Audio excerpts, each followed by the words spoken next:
I just want to turn slightly to Sanjukta and say, there are so many skills in this market, and like Purnima just said, we need to know what we need to take. And do we really know what we really need to take? Should this horizontal scaling go with a certain velocity? Of course, yes. Being an HR, from the people standpoint, how would you want to address that, Sanjukta? Yeah, thank you, Rajesh. Hi, everyone. Firstly, thank you for signing in on a Saturday afternoon. We are very privileged to be here. I just want to reiterate what Purnima just said. I want to say that, one must not do reskilling, upskilling, horizontal scaling, whatever terminology you may use, just for the sake of doing it. It has to be intentional. And if it has to be intentional, one must have a few destination roles in mind to allow for a defined journey in skilling and pace yourself accordingly. Granted, change and flexibility is much faster now than ever. But dabbling a little bit in this and that will not help in creating a very long-term and solid career. The skills game has completely changed with COVID. None of us anticipated it. It has proven to us that when faced with challenges, we can very quickly come up with innovative results. And professionals are capable of finding something very interesting ways to reinvent themselves. And the competition is really about the survival of the most competent. And it lies in acquiring new skills throughout your career. So don't ever get complacent with what you know, because what you know today is not going to be something we need tomorrow.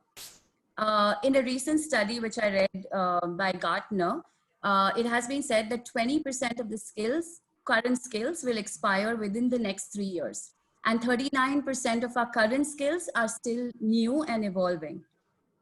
So imagine, emerging technologies such as AI, ML, deep learning, cloud computing, data science are dramatically changing the world of the work.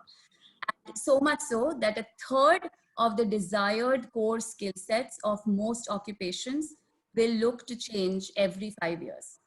And that means the new digital reality will pose challenges not only to organizations, and yes, Purnima said that the onus lies in you, and the onus lies on organizations as well in terms of reskilling their workforce in order to outperform in the future. From an HR perspective, I typically look at employees as our consumers, right? They expect consumer grade experiences. They expect a multitude way of skilling. So in our organization, we try and do a fairly conscious reskilling, and we manage what we call paced careers through various programs. And I'm not trying to sell my company. Gopal already mentioned that aviation is in doldrums, so we are not hiring.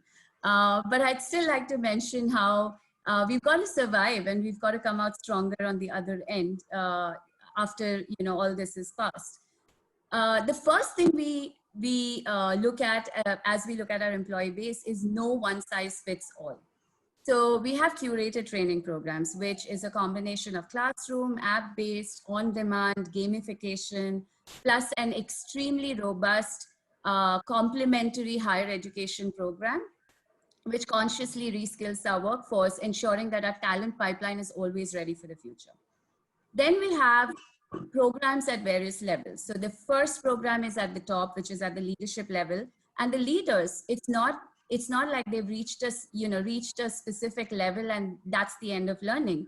We actually have to keep investing in them so that they are growing across not just deepening their core competency, but bringing in a very, very broad spectrum of knowledge across the organization. Our engineering leaders and engineering specialists have to do assignments in finance and supply chain and operations as examples so that they develop themselves holistically. And then we have programs specifically around horizontal scaling in early career. Again, we have programs designed around encouraging employees to take up the T path, which Hanu spoke about in the beginning. They gather deep knowledge and skills in one area, and then we ensure that they have a broad base of supporting knowledge and skills. And that means they'll have to get exposed to different domains, to different projects, and to different programs. And all of this is ring-fenced around career paths. So career paths across managerial, technical, program, and project management.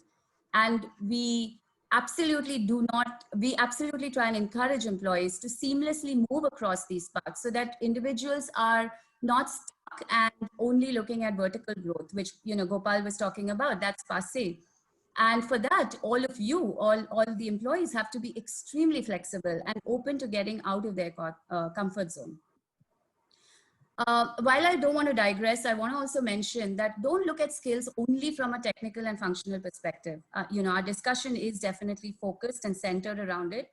But some of the key competencies which I see becoming more and more important, especially during these times, are innovation, empathy, resilience, agility, and communication. And these are becoming foundational skills, especially during these times. So in a nutshell, horizontal scaling is not a choice anymore, not for individuals, nor for companies, but make sure that you're scaling based on the foundation of a strong direction or destination you want to aspire towards. Thanks. Over to you, Rajesh. Thank you, Sanjukta. GE some years ago had a workforce that always worked on transient jobs. Okay, now there is a question that has come up from Jitu. The question is, there are T skills, there are pi skills as well. There are many models of skills, but organizations keep designing org structures in the traditional way. Okay, if you start designing org structures in a traditional way, you will end up doing work in a traditional way. Is there an industry example? This is a pointed question to any of the panelists. Is there an industry example where organizations have developed org structures that align with horizontal scaling of skills? And is there any living example so that for the audience, they will understand that this is coming up and this is really catching up? So Sanjukta, if you want to take it up, you can take it up. Sure. I can just give quick examples. I think agile methodology is a very common, now becoming more common. I mean, large companies take time to move the beast and become more flexible from hierarchical organization structures to the new organization structure. But I know for a fact that GE itself, I've been there, I worked there, as well as Collins Aerospace, they have consciously are moving away from organizational hierarchical structure and moving to agile teams. And that actually means you don't have a manager, you don't have a boss, you have a self-sufficient team, and each of you have a very important role to play. And it takes away from all the hierarchy. In one team, you may play a role which is specific to that project, but in a different team, you may be playing a very different role. So that's a classic example of horizontal scaling, and I see that happening at least in the two organizations I've worked in. Definitely, I'd like Gopal, Neeraja, or Poonima as well to comment. Yeah, I think Gopal, there is one more question that has come up actually. Sanjukta, you covered it comprehensively. Agility is very important, and organizations are trying to dance to agility. They do a lot of posted dramas these days called agility. Slowly it will get from a drama to reality. I'm sure of that.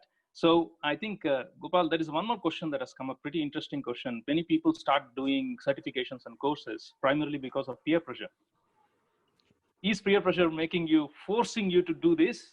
And it doesn't mean that you are liking it, but just because somebody has done it and they're getting the brownie points, how much of a force that is on force on it in this industry? Any views from this, Gopal? So peer pressure is important, and I think it just reinforces the belief in the need for someone to upskill. However, it also has to be in alignment with what your purpose is. So I think if I were to draw again a parallel of career decisions that we used to make when we were younger, like between siblings, there would be conversations. Okay, elder brother did engineering, you should also be doing engineering, or elder brother did commerce, you should also do commerce, kind of a thing. And we wouldn't even really think about, okay, what does engineering mean at the end of the day, or what does being commerce graduate at the end of the day? We'll just take the plunge because someone else decided it for us. And unfortunately, the way that has remained in most of our decisions, with regards to upskilling, is organizations have to decide what is it that I need to do for myself, right? And I think, are there learning and development teams within the organization? Absolutely yes. Are there courses that are being made available? Absolutely yes. But how much of it are we trying to make sense of, and how much of it are we trying to make use of in our day-to-day lives? It remains a big question, a million dollar one. And in COVID times, like we are currently, if there is an industry that is worst hit, is the training and development industry again. Whosoever has not had digital presence, they have not been able to reimagine themselves as being digital virtual or virtual training instructors, are finding it difficult. Now, if coming back to the question of what should I do, should I just kind of crumble under pressure? Ask yourself this question as to why is it that it is important for you? Does it align with your next 2 to 3 years or 5 years career horizon? Is it making sense for you to do data? So I was having this interesting conversation with someone who was like, what should I do in my as an upskilling in my career? Should I do data visualization? I said, why do you want to do data visualization? He said, yeah, that's the most up thing right now. I mean, everybody's trying to do data science and data visualization. I said, okay, fine. Were you really good with data in the past? Are you good with numbers? Are you good with XYZ? And as I dug deeper into the questions that we really need to ask ourselves to decide whether the skilling or reskilling is the right one for you, you start wondering as to how much have we drifted away from the purpose, right? I mean, our purpose means I should be doing something that I really enjoy doing. Don't do any course or any curriculum or any learning or any reskilling just because hearing a lot of, I think someone has unmuted himself.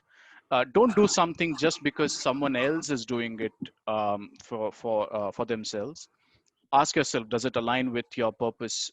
Ask yourself, is it important to you? Ask yourself, how committed are you going to be in doing this?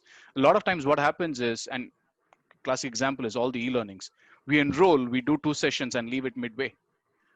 And that's because one, either the content is very lousy, or I did not find time, or it is 7 hour course and broken down into multiple modules.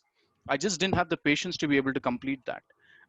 And I think a lot of that happens when whatever you're trying to learn is not aligned with your purpose. So purpose is extremely important. Try and find doing anything that you want to do, whichever is aligned to your purpose, and you're willing to commit to, which is going to be for next 2 to 3 years or 5 years. Thank you, Gopal. And in the interest of time, there are a couple of more questions which I will point it to Neeraja.